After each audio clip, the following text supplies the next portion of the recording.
ebe dịgasị iche iche dị na steeti Imo. Oge ụfọdụ naanị ka ndị mmadụ na-akpọ steeti Imo steeti nkwari.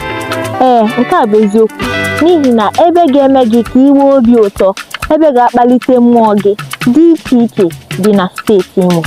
Ekwu maka Oringo ewenielu steeti Imo aka elu. Ya bụ na ọtụtụ ụlọ oriri na nkwari jupụtara na steeti Imo. Ọ bụghị ya bụ naanị ihe gbasara nlereanya enwere na steeti Imo. Enwegasịrị ihe ndị na-adọtasị ndị mmadụ ka ha bịa hụ kene ya bụ steeti. Anyị ekwuo maka Oguta Lake, ọdọ mmiri nke mmiri ya na-acha nke ọma. Ọtụtụ ndị kwekwara na ya bụ mmiri na-agwọ ọrịa. Anyị nwekwaziri Ọtamiri River nakwazi Nekede Zoological Garden. Nke a bụ ebe ị ga-ahụ ụmụ anụ Hero Square na ndị otu ya. Ọtụtụ ebe nlereanya juru eju bara na ya bụ steeti. Ofe Owerri bụ ofe a na-akwọchasị aka esi. Ofe Owerri na-atọ ezigbo ụtọ. Ama m na nkwobi na-adị gị mma. Ị bụ onye nkwobi na-amasị. Mana kekwanụ steeti wee nkwobi n'ala Igbo? Ọ bụ steeti Imo.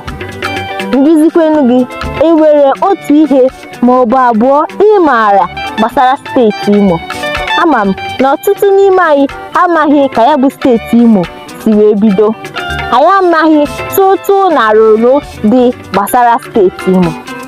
Sonyere m ka anyị gaa njem na obodo nke bụ obi ala Igbo, ebe ụda mmiri na-ekwo ekwo na-emepụta ụda dị mma na ntị, na-akụzikwa omenala na ọdịnala na ndụ ndị Igbo.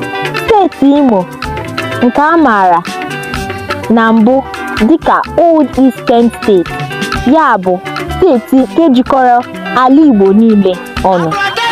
Na ya bụ steeti ka esi wee kewapụta Abia steeti, ya bụ steeti Abia nke anyị maara tata. Mpaghara ya ụfọdụ bụkwazi nke etinyere na steeti Ebonyi nke ụbọchị tata.